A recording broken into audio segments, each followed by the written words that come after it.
해병대원 순직 사건에 대해서 안보실장님께 몇 가지 좀 확인해 보겠습니다.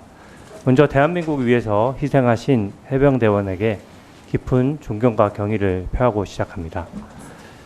현재 민주당의 주장은 이런 것 같습니다. 박정훈 수사단장은 수사를 굉장히 잘한 사람. 그리고 대통령실의 통화 내역은 정상적인 안보 관련된 통화 내역들도 많은데 그것들을 엮어서 수사를 외압했다. 이런 프레임으로 지금 하고 있죠. 그렇다면 과연 박정훈 수사단장이 제대로 수사하고 업무를 처리했는지 그걸 따져보는 것이 이 사건의 본질이라고 생각합니다. 왜냐하면 국방부 장관은 어느 수사든지 간에 수사권이 남용되면 그걸 제지해서 군의 사기를 보호하고 군 수사체계를 헌법 체계에 맞게 운영하도록 할 책무가 있습니다. 사망사건 관련해서는 군이 수사권이 없죠? 예, 그렇게 알고 있습니다. 왜 그런지 아십니까? 왜냐하면 군 수사권은 이런 대규모 사건이나 안전사고나 이런 거에 대해서 군에서 자주 수사하는 일이 많지 않습니다. 그리고 수사 전문 인력도 적기 때문에 기본적으로 전문성이 떨어지고 그러다 보니까 진상을 규명하기 어려우니까 보다 전문성 있는 경찰에게 수사권을 넘기라는 것이죠. 예, 그렇게 알고 있습니다. 그러니까 과연 박정훈 수사단장이 이권할 권한이 없는데 왜 이거를 이권을 굳이 했느냐 하는 점을 좀 따져볼 필요가 있습니다. 그 박정훈 수사단의 수사팀이 몇 명이고 며칠 조사했는지 아십니까? 14일인가 했던 걸로 제가 네. 알고 있습니다. 제가 확인해 보니까 군 그 배치표 보니까 중앙수사단에 4명, 광역수사단에 12명에서 16명이 이제 수사를 했고요. 아마 그 중에는 뭐 수사에 직접 투입되지 않고 행정하는 사람들까지 다 포함된 개념일 겁니다. 그래서 10 몇 명 정도가 수사에 투입됐고 열흘 만에 국방부 장관에게 8명을 입건해서 넘기겠다라고 보고했습니다. 맞습니까? 예, 그렇게 알고 있습니다. 네. 원래 이런 복잡한 안전사고나 이렇게 할 때는요. 검찰이든 경찰이든 수사를 할 때 입건은 가장 마지막에 합니다. 지금 현재 경찰 수사 중인데 안전사고의 최고 전문가들이 수십 명이 투입돼서 지금 1년 이상 가까이 수사하고 있지 않습니까? 하지만 아직 결론 내놓고 있지 않죠. 네. 경찰이 먼저 입건 여러 명, 8명, 10명 다 입건해놓고 수사한다는 얘기 들어보셨습니까? 아니요, 못 들어봤습니다. 왜냐하면 이게 입건이 되면 입건된 군인 입장에서 한번 생각해 보십시오. 입건되면 불안해서 그냥 있을 수 있습니까? 변호사 선임해야 됩니다. 또 소환조사 받죠. 여론에서 또 여론의 압박도 있죠. 또 낙인 효과도 생깁니다. 입건을 이렇게 쉽게 하는 것 자체가 적법 절차 위반일 수 있습니다. 예를 들어서 뭐 여기 계신 분들 중에 군에 아들, 딸 보내신 분도 있고 저도 보내야 되는 입장인데 군 사고도 당연히 막아야 되고 그 절대 일어나서는 안 되죠.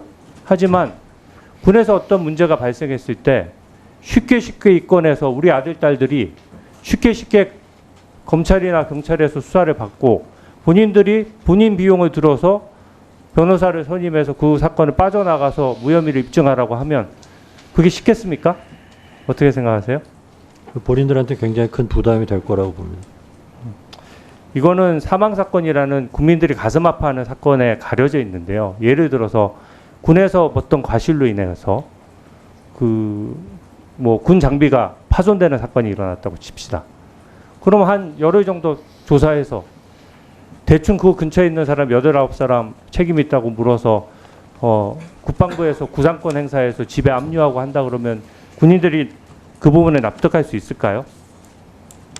그건 부당하다고 봅니다.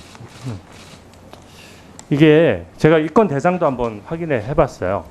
지금 도대체 열흘 만에 조사를 해서 도대체 어떤 걸 밝혀서 얼마를 입건했는지 보니까 이게 지금 자꾸 사단장을 봐줬다 이런 프레임으로 공격하는데 그게 아닙니다. 중사, 상사, 중위 이렇게 실무진들까지 다 입건했어요. 그 중에 특히 그 중사는 수영을 못하는 3명의 대원을 자기가 직접 물에 들어가서 2명을 구조한 사람입니다.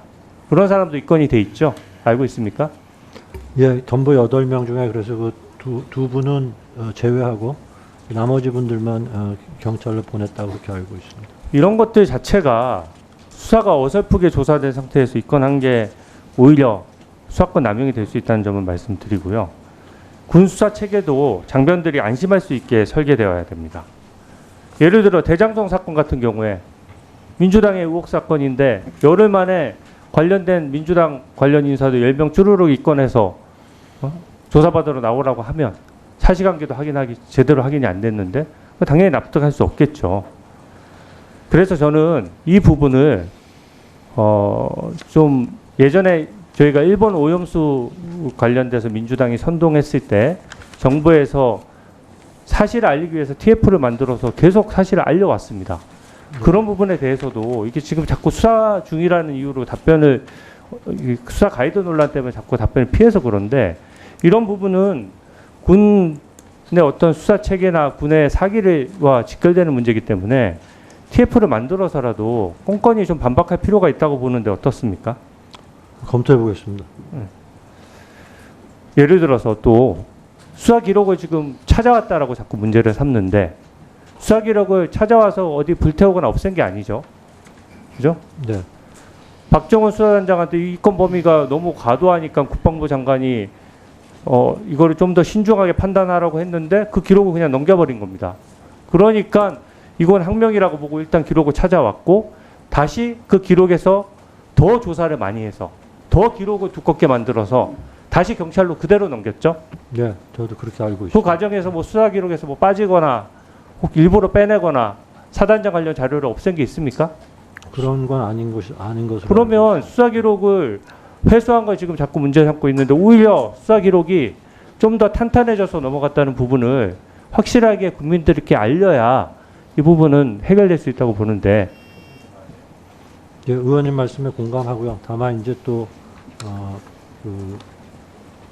어떤 의혹을 받을 수 있는 부분들은 조심스러운 부분도 있는데 하여튼 그런 종합적으로 감안해서 의원님 오늘 주신 말씀 잘 검토해 보도록 하겠습니다. 예를 들어서 군 장비를 실수로 파손한 사건이 일어났다고 가정해 봅시다. 일주일 만에 조사를 한 다음에 한 8명을 8명 다 군 설비에 대해서 파손 책임이 있으니까 니네 집에 다 압류를 해놓고 일단 소송을 진행해야 되겠어 라고 한다고 하면 당하는 군 입장에서는 그 결과에 승복하기 어렵습니다. 최상병 특검법 반대 토론자로 필리버스터에 나선 주진우 국민의힘 의원의 발언이 논란이 되고 있습니다. 주 의원은 최상병의 죽음을 군장비 파손에 비유한 뒤 사망 사건이든 파손 사건이든 조사의 체계라든지 형평성이나 이런 것들은 같은 기준으로 적용돼야 한다고 주장했습니다. 더불어민주당은 최해병의 죽음을 장비 파손에 비유한 건 망언이라고 규탄했습니다. 순직을 장비 파손에 빗대다니 윤석열 정권의 인명경시가 선을 넘었습니다. 공직자로서의 책임의식은 물론 인권의식조차 의심되는 망언입니다.